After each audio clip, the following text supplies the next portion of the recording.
Good morning, everyone. It is Marieke Eys here from A Pretty Talent and the Waterwell Ministries. And today I want to show you a little bit of doodling with alcohol markers. And so I've brought out this set of alcohol markers.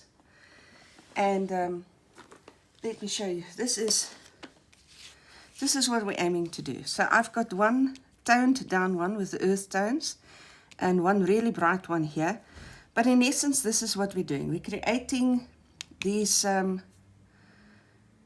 cards, and well, these are folded over because what my intention is with these is to put these into journals. I want to eventually bind them all together and they will go into a journal.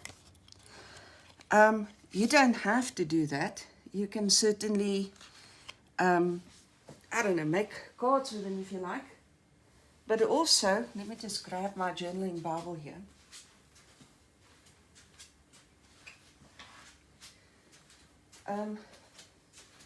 Another idea is to include them in your Bible like this. Now, this is not the same style and method. This is not what's happened here. But include them in the spine, just paste them into the spine of your Bible like this. And then you can have your sermon notes on them. They are being created to keep notes. You will see there's note-keeping space on these. That's my purpose in creating them, to give myself some journaling space.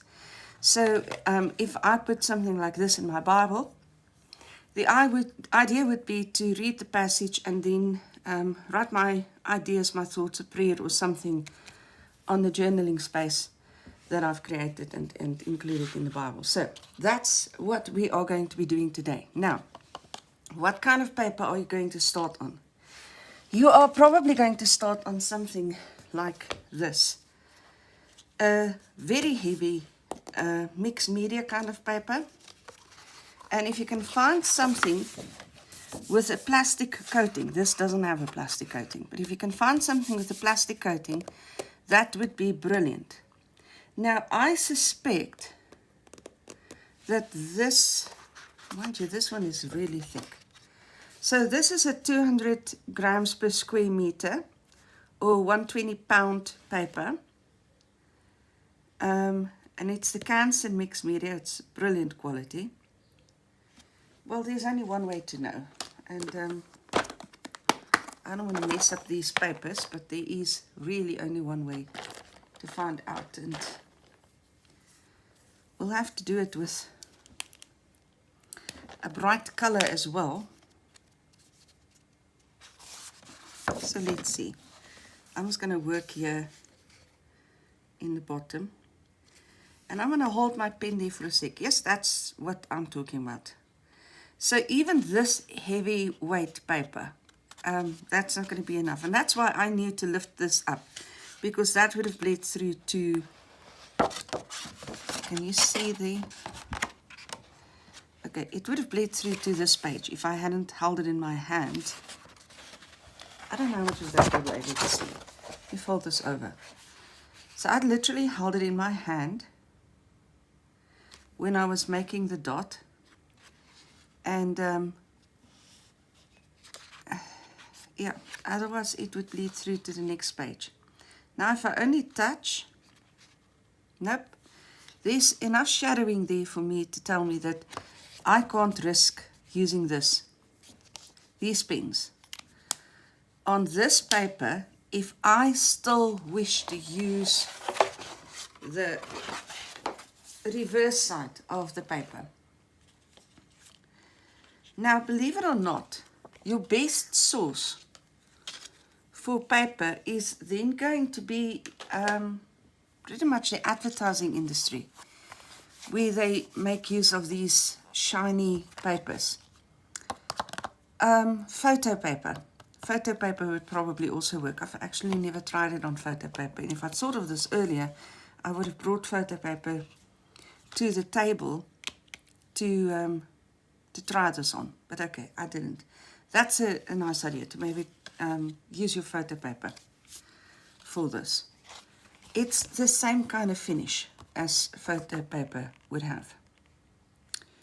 Okay, so I'm going to start by working on this side. Now, this kind of thing, I can accommodate that, I can incorporate that, so it's not a mess for me. I didn't do that on purpose, I will tell you that much, but when I turned this around and I saw there was there, this is not going to throw me. Not with this kind of thing that we're doing. So I need to sort of figure out now what is it that I want to do. Let me start with black, and I will say this. You want to work with black. A very firm outline is the success story of this. It's a cartoon-like drawing. And so the black outlines is part of the cartoon-like structure. And then the white, the inclusion of white, that's another part of the success story. We are going to get to that, but yeah, there's a reason why we're going with the black. Now, let's quickly talk about the pens. The pens have 2 points. It's got a bullet point and a chisel point. The word just left my mind. They say they're broad and fine. Now, honestly, this is not fine. It is finer than that side, but it's a bullet point. It's not a fine point. And it's marked on the marker. My goodness, why am I not getting this one open now? Interesting. Sorry.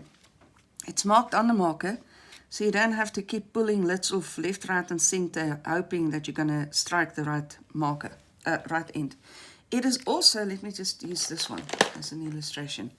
You can also know which point you've got because the bullet point has this black ring where this one is white on white. Can you see the black line in between where this one doesn't have that? So bullet point with the black and the chisel point without. So you don't have to keep turning this thing to find the points.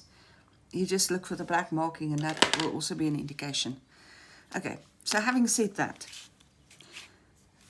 that's important to know because it's really annoying when you have to keep turning pens over to see what it is that you're dealing with. I've decided I'm going to go with a large rectangle and not using rulers, please. Rulers doesn't work with this style. Doing rounded edges, but not struggling to get the rounded edges to be exactly the same. Now, let me think. On this side, what are we going to do? Let's start over here and give ourselves a block.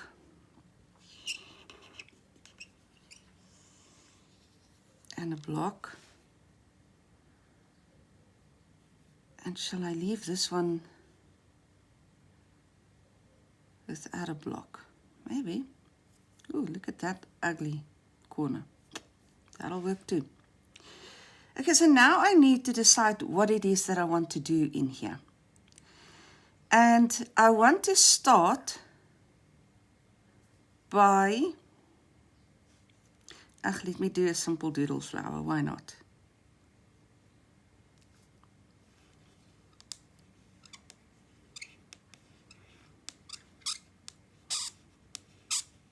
These are just the silliest of doodle flowers. Let me give it a,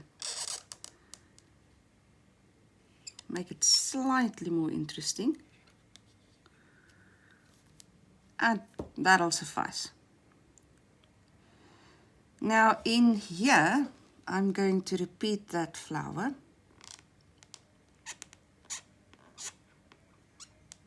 But this time only the flower.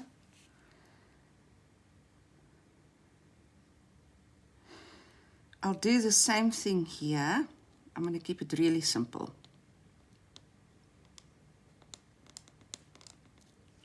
And I'll do the same thing here.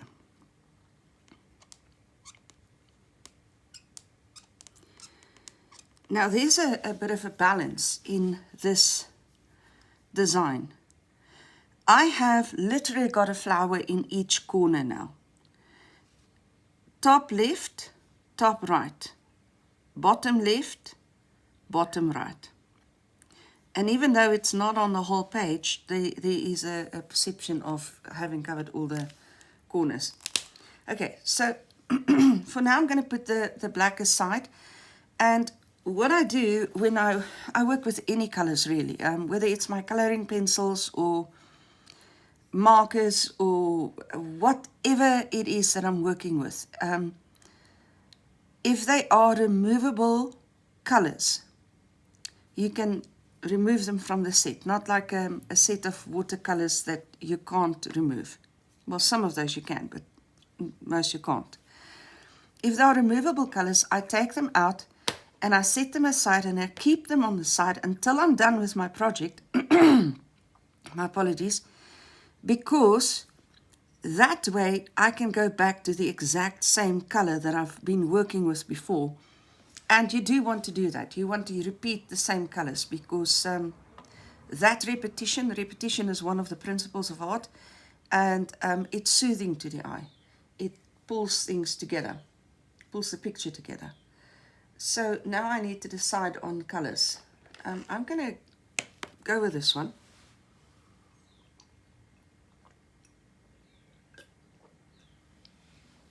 And what I'm going to do, I think I'm going to start on the chisel point.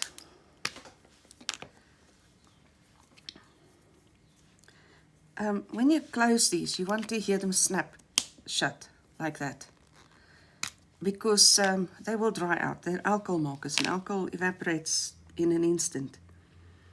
So I'm going to use my bullet point and just fill in the background first. This is a little bit weird for me because normally I do the rest of the colors first, the insides, and then I go to the background. But there is no rule, and it makes absolutely no difference whatsoever. Nothing.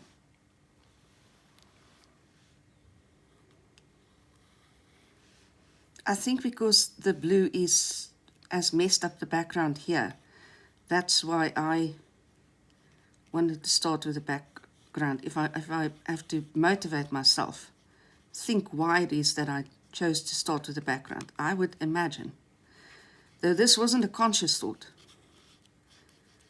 I am now trying to find my words for why I did that. And then I would imagine that's probably the reason, that it bugged me a little bit, and I wanted to show you that it doesn't have to bug you. I don't know. And you can see I am not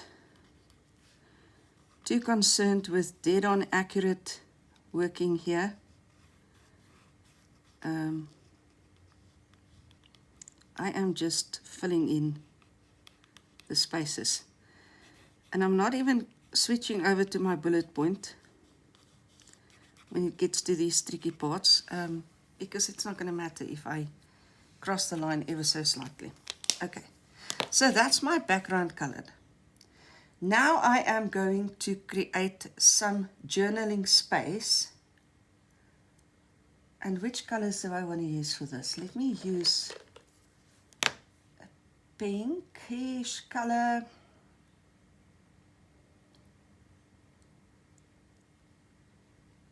And a purplish. Let me just give you the colors. Okay, this one is just called black. This one is called cobalt blue.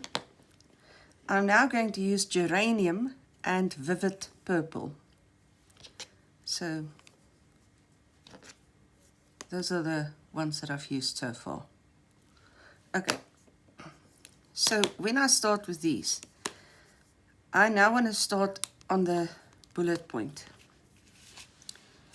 And what I'm going to do is this. I'm going to create journaling lines.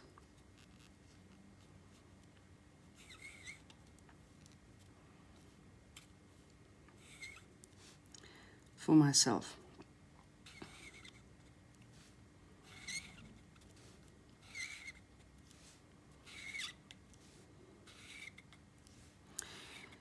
And I'm literally just drawing lines across the shape. And then I'm going to come in with the other color.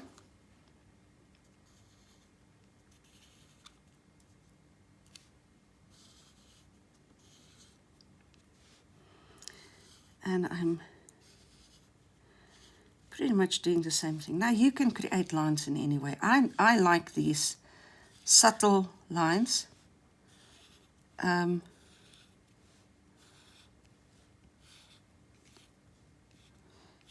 I'm even allowing a little bit of white to show. I'm not filling in all the white.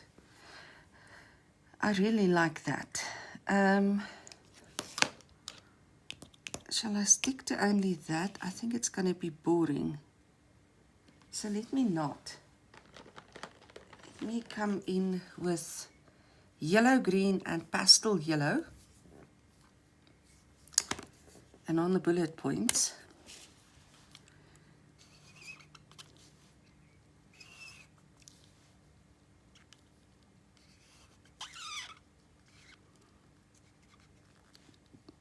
now something happened here that was bound to happen at some point, where the alcohol reactivated the alcohol in the black and lifted it and pulled it in. It's not going to be a biggie. You will hardly even notice it. It's happened here all the time, and this thing gets so busy that that's a non-issue. Okay. Oh, these two are very similar.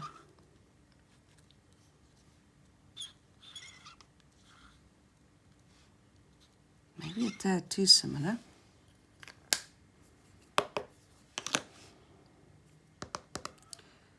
So how do I want to differentiate between those then?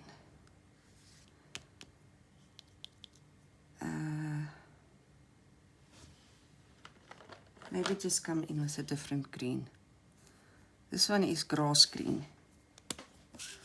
So maybe just acknowledge that that was a little bit too much of the same. And come in with a second color over the first. Okay, that gives me a bit more differentiation. Okay, and what do I want to do here?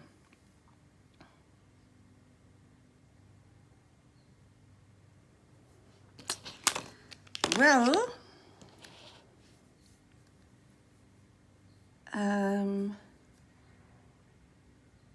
maybe an orange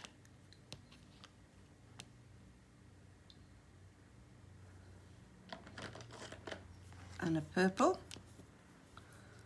orange and light violet. Yes, it's going to be very bright.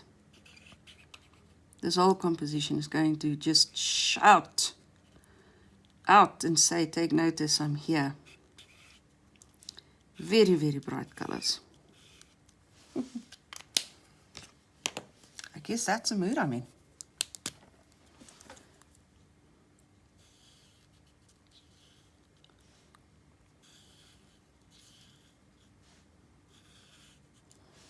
Okay. Now, let's leave it at that. I am now going to take this purple and I'm going to use that in this flower. And I'm going to take this orange. Look at that. That happens. And I'm going to use it in the center of the flower. And there's my repetition. Now, for this one, I'm going to take the yellow and I'm going to use that in the petals.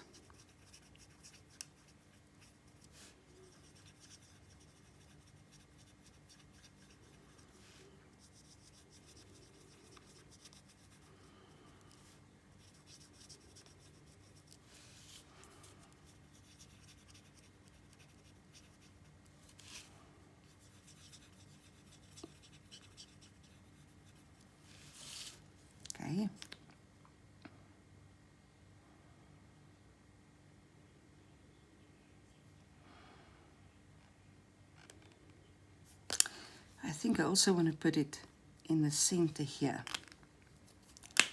Now, let me start with this one first. I'm going to take the vivid purple and put it in the center there. I might just bring that down here as well. We'll see now. And I'm going to take the geranium and use it there.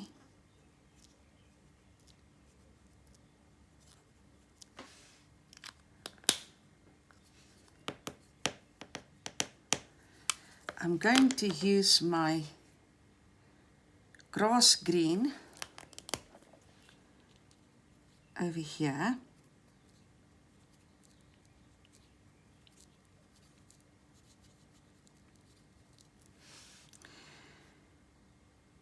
And I'm going to do this. I'm going to start with this very similar one down here. And then bring the grass green over that. Okay. Now, I want a brighter spot here, and I'm gonna go for the geranium.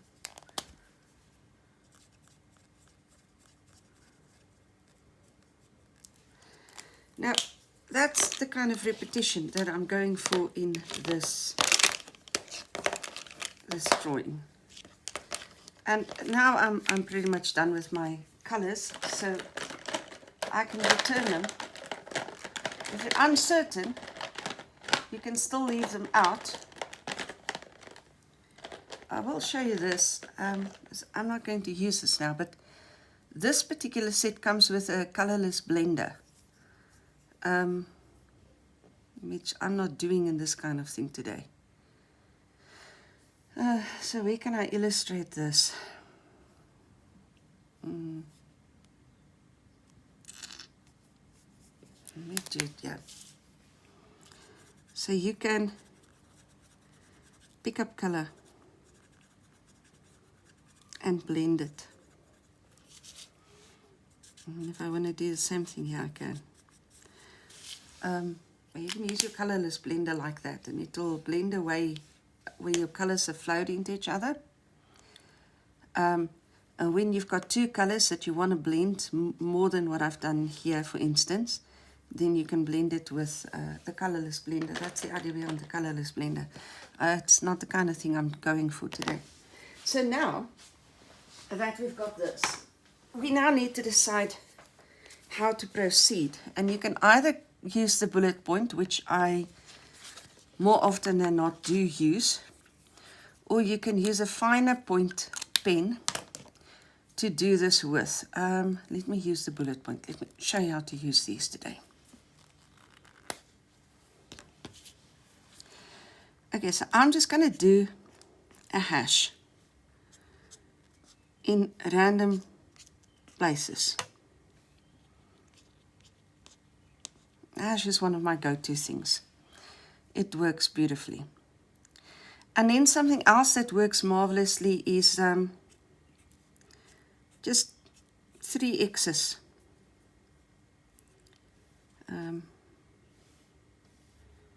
May not do them in the same place. There, 1, 2, 3. And where am I going to put these? Let's put them here. 1, 2, 3. 3 is always a good idea. Or maybe just 1 as well. Let's do just 1 separated from the others. And that's how you're going to sort of doodle this. Then you're going to start filling in spaces with random shapes and things. Now here you can see I've used lines and I've used crosses and I've used circles. On this ones I've used dots. Didn't have much space for anything else. So let me use something else. I'm going to use upside down V's. just clusters of upside down V's.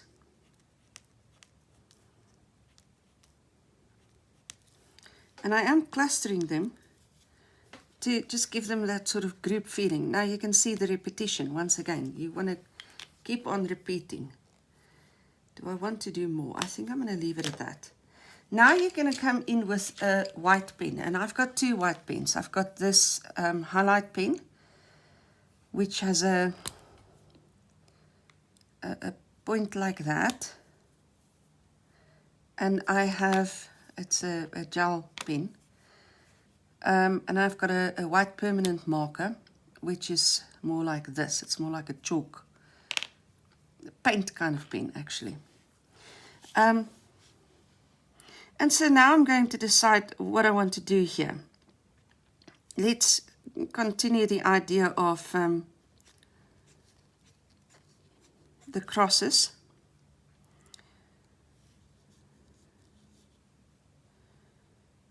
And a hashtag. Well, it's not a tag if I'm just putting it there. Let's do some 3 crosses here.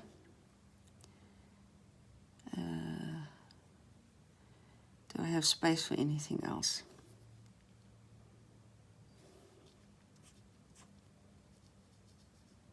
Do a hash right there. Okay, that should do it. And now I can doodle something with this. Let's do 1, 2, 3, 4, 5 dots. 1, 2, 3, 4, 5 dots. And 1, 2, 3. Not going to finish that one. Do I want more dots anywhere else? Yeah. 1, 2, 3, 4. Leave it at that. Okay. So just a bit of repetition and bringing in the white. But I'm not quite done with the white yet. I want to bring the white into my flowers. And they are itsy bitsy flowers. But the minute I do this, they kind of pop, they come to life a little bit. And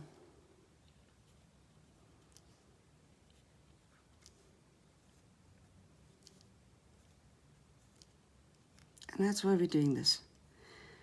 And guys, the idea behind this is that this is a very childish style. Let me do dots down here. I like that. Okay. I decided I wanted them closer. A closer grouping. Okay. It's a very childish style. And the success of the style is in its simplicity, its childlikeness. If you are going to overthink this, you are going to get this wrong. Now I'm doodling. And I'm just adding a bit of white. I want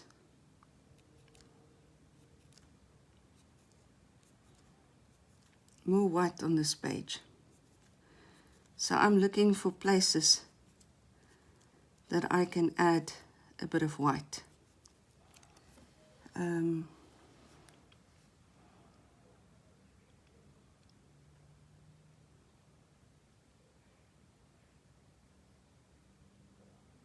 This is not something I would normally do, but let me.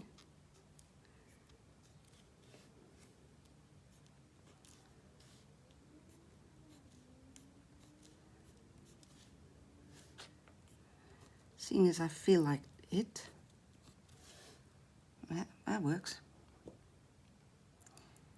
And what else? Let me take it through.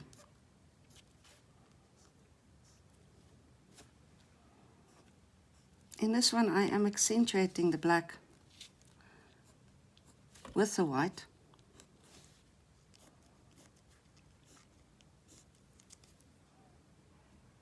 I'm kind of liking it. On this side I didn't. It's not a rule. It's not something I normally do, but I just feel like this one is lacking a bit in white. So let me add more.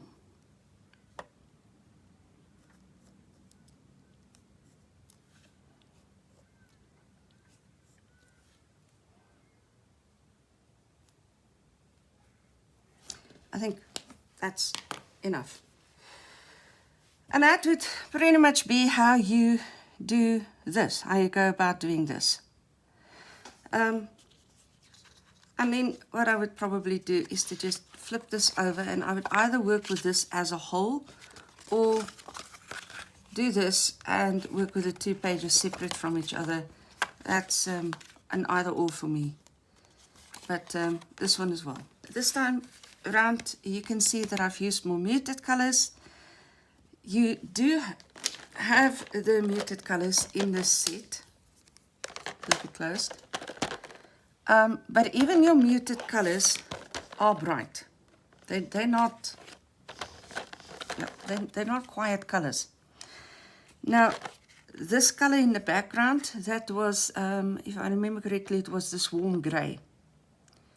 So you do have colors that are less pronounced than others.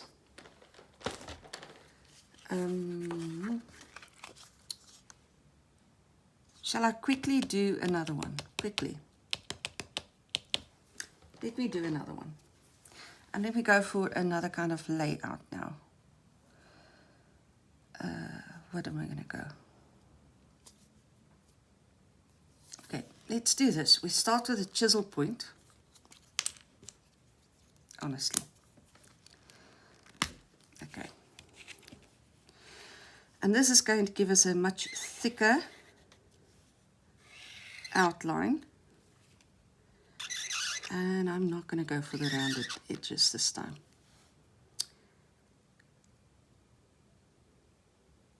More? No. Let's stick to this kind of theme. And just do, now I'm going to use the bullet point.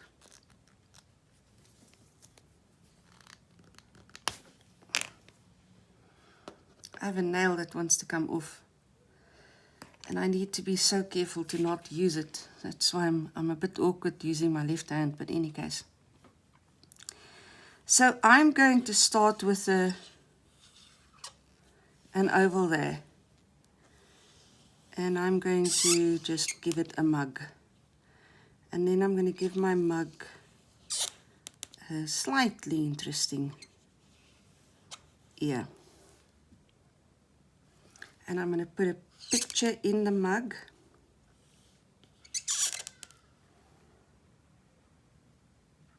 What's my picture going to be? What was I going with? Well, let's do, I don't know. Let's put a word there.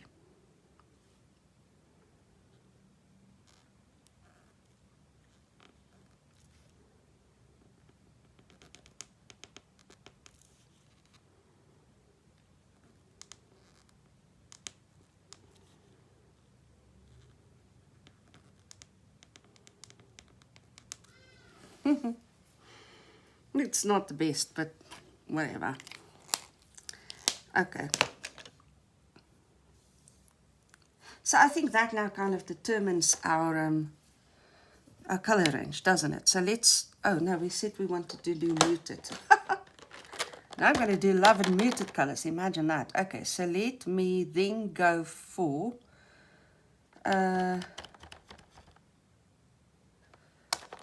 me again start with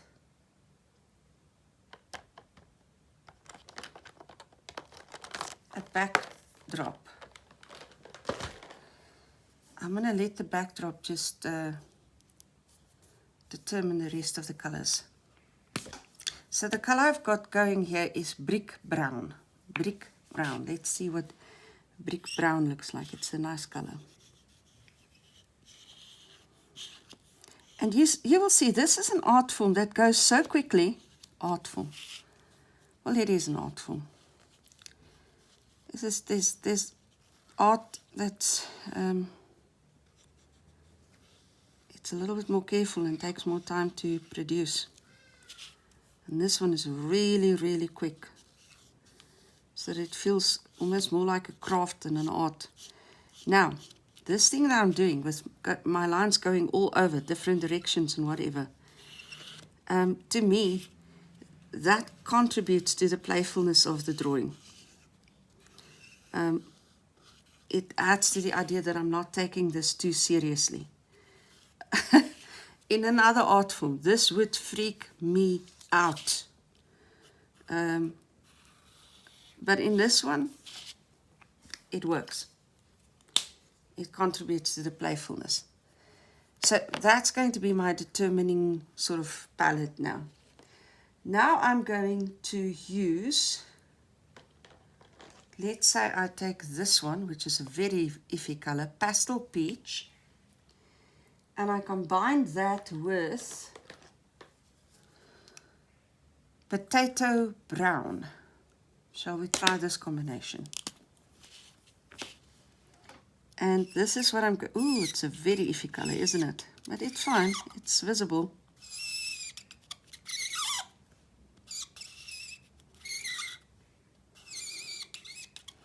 It's complaining. Squeaking.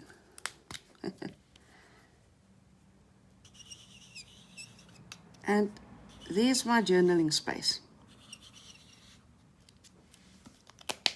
Good enough. Right. Let's repeat the Pastel Peach over here, because it is a very iffy color and we don't want to have too much of that.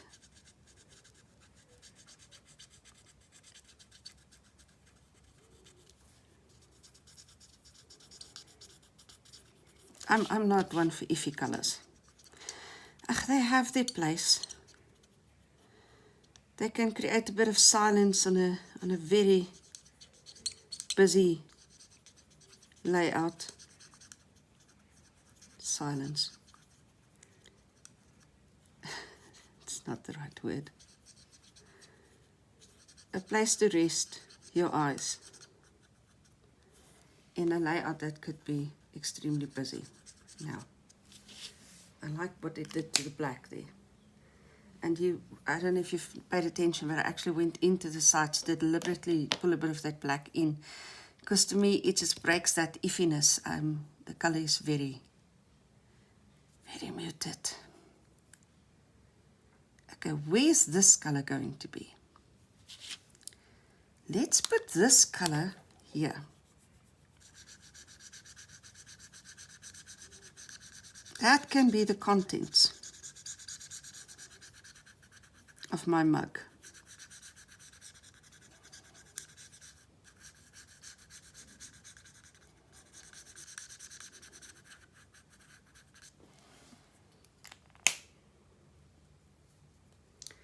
That'll be fine.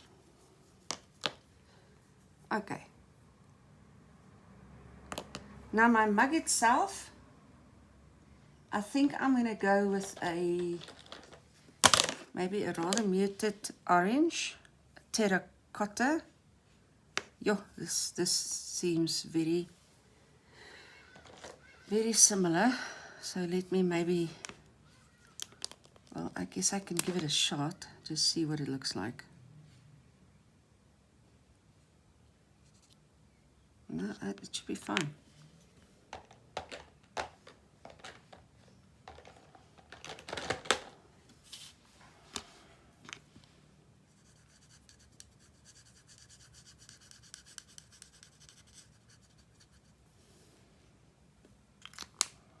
Now I want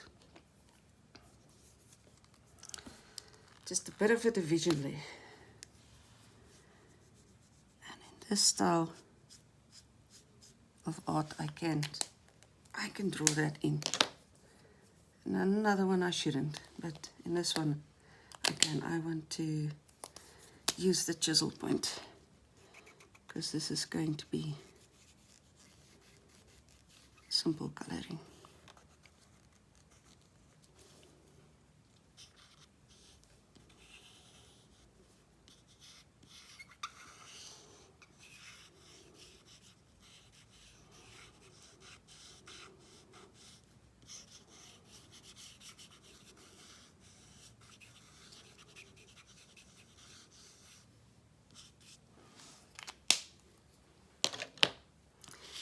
Okay, and then I think we need to bring this to life a little bit. So we are going to allow ourselves a little bit of color, and I'm going to go with a deep olive green. And that should just add that splice of life which is lacking right now. So still sticking to the muted palette, but allowing a bit of life to infiltrate. Now what I have not done on this one is to do something, a little picture of something in here. That's just sad, isn't it? But okay, let's leave it at that because it's not a have to have. I'm going to leave those aside in case I do want to add something, but I think not. Okay, so now we're going to journal. Journal. We've been journaling. We're going to doodle. I haven't shown you a doodle frame yet. Let me do a doodle frame. They are fun. My doodle frame will not be able to go right around this black is stuck. It won't be able to go right around my page, but I can do a little doodle frame like this. Just sort of pick it up from the journaling space. I lifted the page and drew a line, but never mind.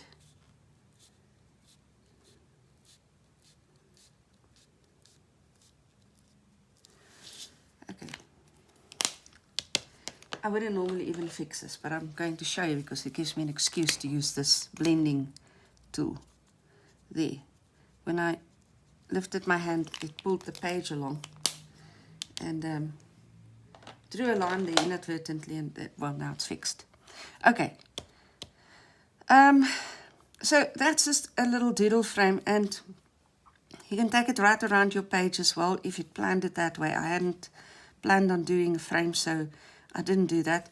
I'm this time going to use a finer point to do my doodling in with, and I am simply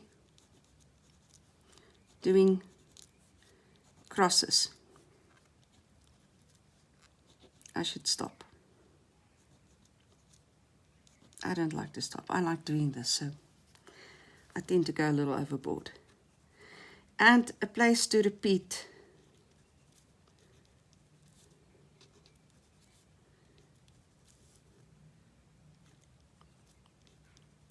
You see how I pulled my hand through that one?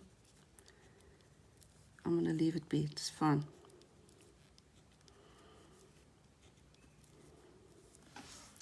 Okay, so those are my crosses. Now, with this larger frame, I'm going to do something else there. So first I'm going to come in with my white here, and I'm going to give myself some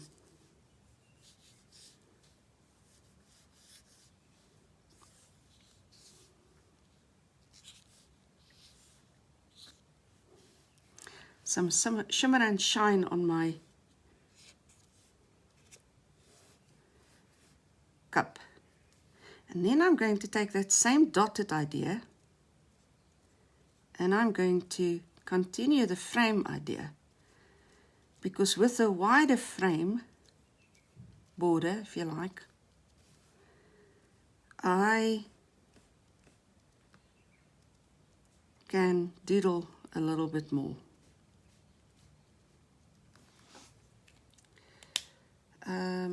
Then this one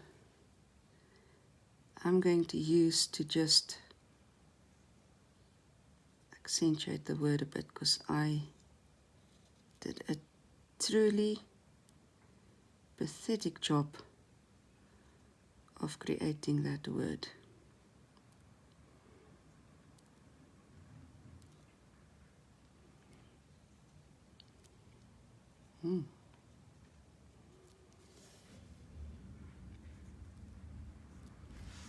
Right. Could I do more? Yes, I certainly could and should even. Let's just do some random lines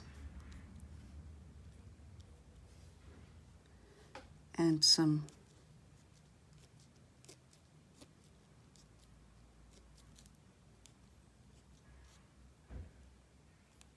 random lines and call it a day. It needs nothing more. I hope you've enjoyed this video, and I hope it sort of opens your mind to possibilities with your alcohol markers. If you don't have the right kind of paper, then you can consider just doing it on whatever paper you've got available. Make it a sturdier cardboard type of paper, white cardboard maybe, but not a very thick white cardboard, because then what you can do is to maybe stick the two sides together. First fold them and then stick them down so that they will open correctly. In other words, what I'm telling you is this. You're going to stick them down like this and fold them and stick them down so that they have the correct kind of movement when you open them. But that way, even if it bleeds through to this side, it doesn't matter, because you'll be creating this one on its own and you'll be creating this one on its own. And when you put them together, the fact that they've bled through would make no difference. So that's just an idea. This is not excessively thick. You could still include this in a journal. Alternatively, you create for something that is going to be stuck down, and then you don't have the issue of bleed through in any case. So let me put these both kind of in shot of the camera. I don't know, camera won't catch everything, but that's it. Hope you enjoyed it, and I will see you again. Have a fun and a blessed day, and may our Lord Jesus Christ be with you and guide you on your way. Cheers, guys.